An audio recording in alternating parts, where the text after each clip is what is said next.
Hi, welcome back to another pivot table tutorial. In this video, we're going to cover some additional formatting and design enhancements. Now, we've already covered a few formatting and design options in some of our earlier videos. In this video, we're going to cover several more options that let you customize your pivot tables even further and really let those pivot tables sing.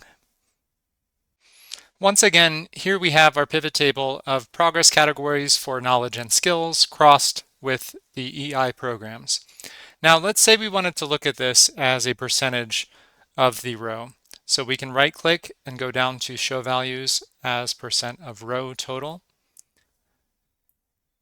And we will back out our decimal places.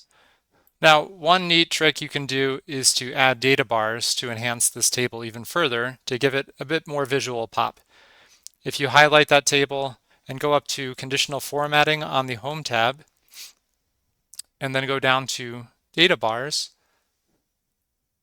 you can choose any one of these gradient fill colors. Let's choose something like the orange option. And you can see it adds these color bars that give you an easy visual comparison all throughout the table without having to read any of the numbers. Human eyes are more attuned to these visual patterns than they are to the numbers themselves, which aids with interpretation of your pivot tables. And in general, anything you can use conditional formatting for outside a pivot table, you can use inside one as well. You can also change the look and feel of the overall pivot table outside of the data bars. For example, let's say I wanted to change maybe the color and the look and feel of the header rows. So if you click inside the table and go up to Design, you'll see the Pivot Table Styles box here. And if you click on the drop-down menu to expand, you can see there's a whole slew of different design and layout options, very similar to what was available when we were formatting our source data as a table. So let's say I wanted to make it more of a gray feel to make the data bars pop a little bit more. I could choose something that looks a little bit perhaps like this one. Now, in general, when working with color to visualize your data, it's a good idea to consider accessibility for people with disabilities, in particular those with visual impairments in this case.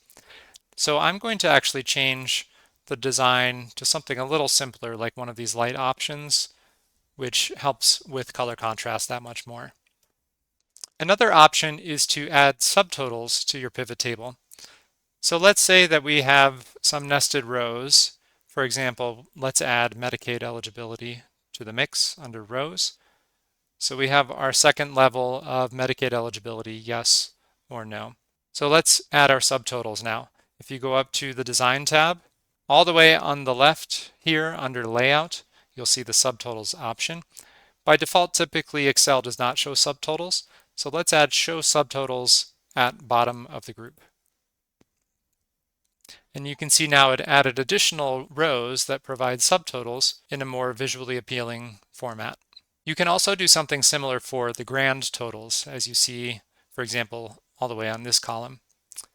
You can toggle these on and off in several different ways under the grand totals feature here. You can turn it off for rows and columns. You can turn it back on for both.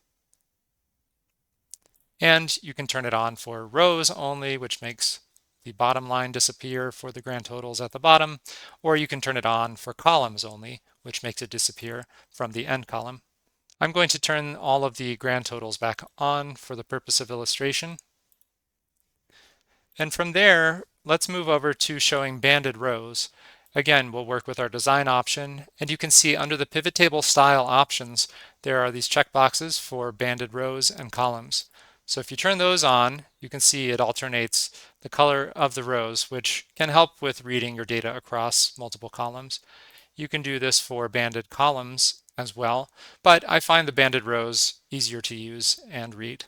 Another option you have is to toggle these little drop-down expanding buttons on or off. You can see if I press this little box with the line, I can collapse those nested rows in between.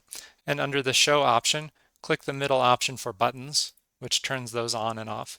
Typically, it's nice to have these on. I'm not sure why you would want to turn them off unless you want people to specifically pay attention to the subtotals, but there you have that option.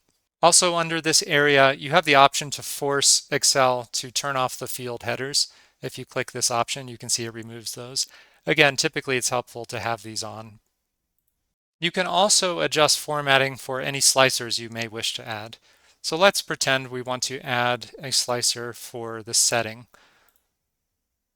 So we would go under Pivot Table Analyze, and under Filter, select Insert Slicer, and let's choose the setting option and move this over to the right. And you can see there's this slicer submenu that comes up, and you have this slicer styles menu to choose from. I'm going to choose this yellow option to help match my pivot table on the left. And notice over toward the right, you have even more options to dial things in. Let's say I wanted to adjust this to more than one column. Perhaps I want 2 columns. You can also adjust the height of those buttons. You can also adjust the height of the slicer box specifically under here. You can even type in specifically the dimensions that you want. Perhaps it's 1.5 inches. So you can see now we have many different options at our disposal to really increase the visual appeal of our pivot tables.